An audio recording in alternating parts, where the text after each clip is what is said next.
शहर थी।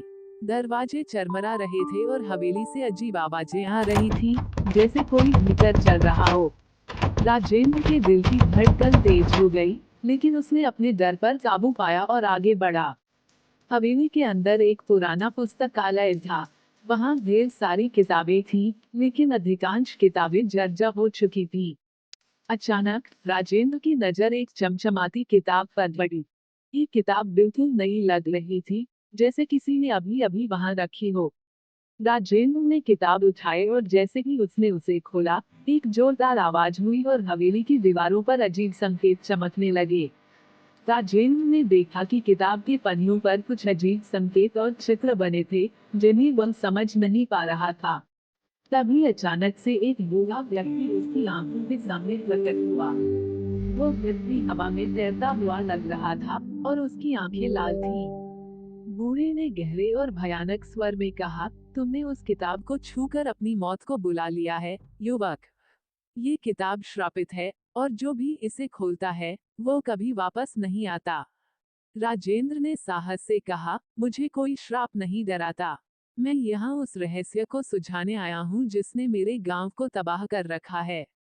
अगर तुम्हें मेरे सवालों का जवाब पता है, तो बताओ। मैं हार मानने वाला नहीं हूँ। बूढ़े ने एक पल के लिए राजेंद्र की आंखों में देखा और फिर हंसते हुए कहा, बहुत साहसी हो, पर क्या तुम उस सच्चाई को जानने के लिए तैयार हो जो इस गांव की बर्बादी का कारण बनी? राजेंद्र ने दृढ़ता से सिर हिलाया। बूढ़े ने कहा, ये श्राप तब शुरू हुआ जब इस गांव के राजा ने लालच और धोखे से जंगल की आत्माओं को छल किया। उस समय की जंगल की रानी कालिका ने श्राप दिया कि हर पूर्णिमा की रात गांव से एक व्यक्ति गायब हो जाएगा, जब तक कोई इस श्राप को नहीं तोड़ेगा। राजेंद्र ने पूछा, तो इस श्राप को तोड़ने का क्या तरीका है? बूढ़े ने कहा, तुम्हें कालिका की आत्मा से मिलना होगा और उसे इस श्राप को समाप्त करने के लिए मनाना होगा। लेकिन ध्यान रखना, वो बहुत शक्तिशाली और क्रोधित है। उसे धोखा दिया गया था, और वह किसी पर भरोसा नहीं करती। राजेंद्र ने बूढ़े का धन्यवाद किया और हवेली से बाहर निकल गया।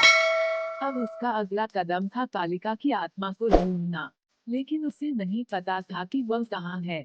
उसने जंगल में कई दिनों तक भटकते हुए इसकी खोज की। कई दिनों की यात्रा के बाद राजेंद्र को जंगल के बीचों बीच एक पुराना मंदिर दिखाई दिया। यह मंदिर बेहद भव्य था, लेकिन उसमें अजीब सी उदासी और भय का वातावरण था। राजेंद्र ने समझ लिया कि यही कालिका का वास है। वह धीरे धीरे मंदिर के अंदर गया और वहां उसे कालिका की विशाल मूर्ति दिखाई दी। तभी मंदिर के अंदर जोर से हवा चली और अचानक कालिका की आत्मा प्रकट हो गई। वह बेहद सुंदर लेकिन क्रोधित दिख रही थी। उसकी आंखें जल रही थीं और उसकी आवाज में एक गूंज थी। कालिका ने कहा, तुम कौन हो और मेरे मंदिर में आने की हिम्मत कैसे की? राजेंद्र ने सिर झुकाकर कहा, मैं राजेंद्र हूँ, रतनगढ़ गांव का निवासी। मैं तुम्हारे श्राप को समाप्त करने आया हूँ। कालिका हंस पड़ी, तुम्हारे जैसे कई आए और चले गए। तुम क्या नया करोगे? राजेंद्र ने साहस से जवाब दिया, मैं तुम्हारे साथ कोई छल नहीं करूंगा।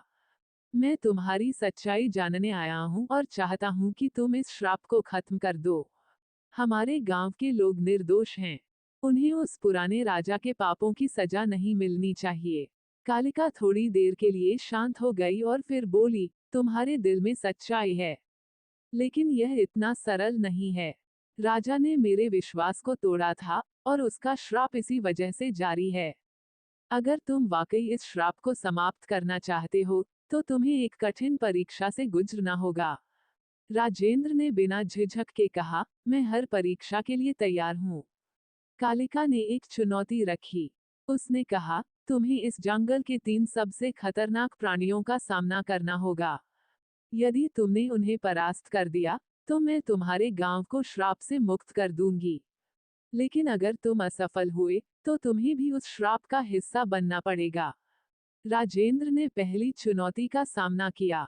जंगल में एक विशाल अजगर था, जो एक गुफा की रक्षा कर रहा था। राजेंद्र ने अपनी बुद्धिमानी से अजगर को मात दी। दूसरी चुनौती में उसे एक जादुई झरने का सामना करना पड़ा, जो केवल सच्चे दिल वालों को पार करने देता था। राजेंद्र की सच्चाई ने उसे वह चुनौती पार करने में मदद की। तीसरी और सबसे खतरनाक चुनौती एक दैत्य था, जो अजेय माना जाता था। राजेंद्र ने अपनी साहसिकता और वीरता से उसे पराजित किया। तीनों चुनौतियां समाप्त करने के बाद राजेंद्र कालिका के सामने फिर से खड़ा हुआ। कालिका ने राजेंद्र की बहादुरी को देखकर अपना क्रोध शांत किया। उसने कहा, तुमने जो साहस और सच्चाई दिखाई है, वह इस श्राप को समाप्त करने के लिए पर्याप्त है। मैं तुम्हारे गांव को श्राप से मुक्त करती हूँ। कालिका की आत्मा ने आशीर्वाद देकर राजेंद्र को मुक्त कर दिया और रतनगढ़ गांव से हमेशा के लिए गायब हो गई। राजेंद्र ने गांव लौटकर लोगों को ये खुशखबरी सुनाई और पूरे गांव में खुशियां छा गईं।